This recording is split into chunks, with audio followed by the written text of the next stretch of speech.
नाचणीचे घावन करण्यासाठी मी 1 वाटी नाचणीचं पीठ घेतलेलं आहे। 2 ते 3 चमचे मी तांदळाचं पीठ घेतलेलं आहे। तांदळाच्या पिठाने कसं घावणाला चांगला चिकटपणा येतो। आणि मीठ, घावन खाण्यासाठी जी चटणी करणार आहे त्याच्यासाठी मी खोबरं घेतलेलं आहे, कोथिंबीर, मिरची 4 ते 5 मिरच्या, शेंगदाणे, अद्रक आणि लसूण या सर्वांना मी मिक्सर मध्ये चांगलं वाटून घेणार आहे। दोन्ही पीठ मी मिक्स करून घेतलेलं आहे आणि त्याच्यामध्ये पाणी घालून मीठ घालून मी ह्याला चांगलं पातळ असं करून घेतलेलं आहे। तुम्हाला वाटलं घट्ट असेल तर तुम्ही पाणी घालून त्याला चांगलं असं एकत्र करून घ्यायचं। हे बघा एवढं पातळ झालं पाहिजे मस्तपैकी। आणि ह्याच्यात मीठ घालून घेतलेलं आहे मी चवीनुसार। आता मी गॅसवर तवा जो आहे गरम करायला ठेवलेला, तवा चांगला गरम होईपर्यंत चांगला गरम करून घ्यायचं घावणे घालायच्या पहिले। आपला चांगला गरम झालेला आहे। मी तेल सगळीकडे पसरवून घेते ब्रशच्या साहाय्याने। सगळी बाजूने मी तेल जे पसरवून घेतलेलं आहे।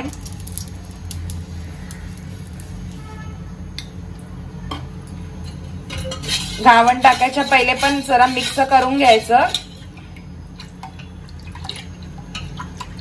आता याच्यात मी घावण टाकून घेते।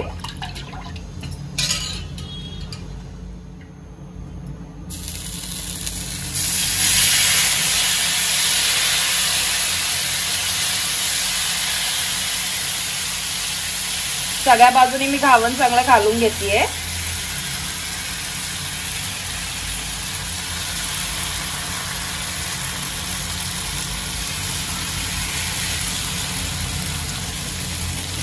घावण घालताना मी गॅस जो फास्ट वर ठेवलेला। आता मी याच्यावर झाकण मारून घेते। झाकण मारून मी 2 मिनिटापर्यंत स्लो गॅसवर मी ह्याला चांगलं झाकण मारून ठेवते। 2 मिनिटं मी झाकण मारून घेतलेलं स्लो गॅसवर। आता मी झाकण काढून घेतलेलं आहे। आता जोपर्यंत याच्या सगळ्या बाजूने कोपरे सुटत नाही तोपर्यंत मी चांगलं ह्याला शेकून घेते। हे ओलसरपणा थोडा कमी होऊ देते। आता घावण्यांनी चांगले कोपरे सोडून आता ह्याचे कोपरे सोडवून घेते मी।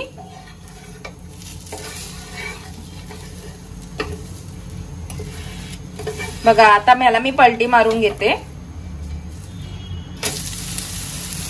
बघा कशा आपले ब्राऊन जाळीदार असे घावणे झालेले आहे। आता याला अर्धा मिनिटापर्यंत मी शेकून घेते।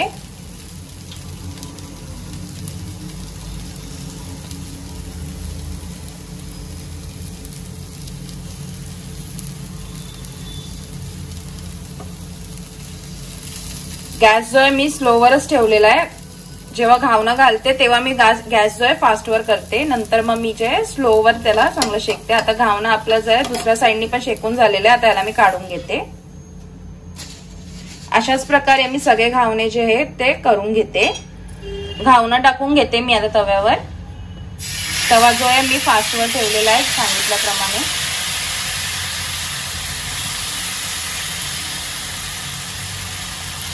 सर्व बाजूने मी घावणं जे घालून घेते। आता यावर मी झाकण देऊन स्लो गॅसवर जे 2 मिनिटापर्यंत झाकण देऊन त्याला चांगलं ठेवून झाकण देऊन मारून घेते। आता 2 मिनिटं झालेले आहेत। मी झाकण काढून घेतलेलं आहे। आता याला चांगलं स्लो गॅसवर याचे घावण्याचे कोपरे सोडसपर्यंत मी चांगला होऊ देते। गॅस जो आपण एकदम स्लोवर ठेवलेला आहे। आता घावण्यांनी चांगले कोपरे सोडून आता याचे कोपरे सोडवून घेते मी।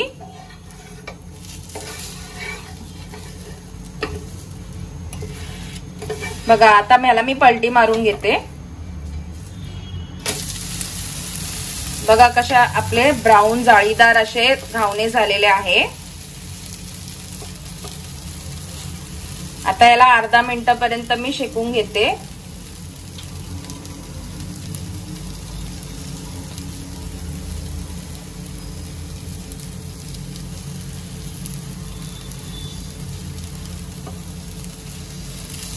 गॅस जो आहे मी स्लोवरच ठेवलेला आहे. जेव्हा घावणं घालते तेव्हा मी गॅस जो आहे फास्टवर करते, नंतर मग मी जे स्लोवर त्याला चांगलं शेकते. आता घावणं आपलं जे आहे दुसऱ्या साईडनी पण शेकून झालेलं आहे. आता याला मी काढून घेते.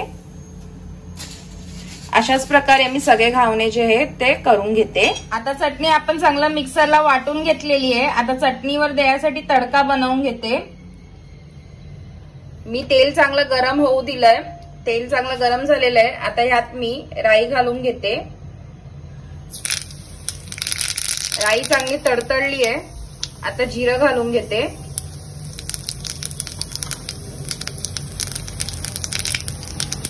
आणि आता यात मी कढीपत्ता टाकून घेते. आता हा तडका मी चटणीमध्ये जे घालून घेते.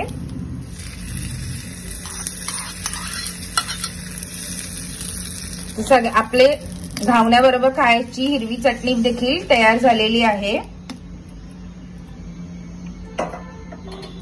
बघा आपलं घावणं कसं नरमसूत असं झालेलं आहे. आता याची मी घडी मारून घेते. बघा एकदम नरमसूत आहे. नाश्त्यासाठी जे झटपट होऊन जाते. आणि याबरोबरच खाण्यासाठी जी आपली हिरवी चटणी देखील जी आहे रेडी झालेली आहे. तर ही झटपट अशी नाश्त्याची रेसिपी घावणं चटणी आणि पौष्टिक अशी घावणं चटणी, नाचणीच्या घावण्याची चटणी जी आहे, नाचणीचं घावणं आणि चटणी, ही रेसिपी तुम्ही देखील घरी करून बघा. आवडली तर कमेंटमध्ये लिहून पाठवा. लाईक करा, शेअर करा, सबस्क्राईब करा.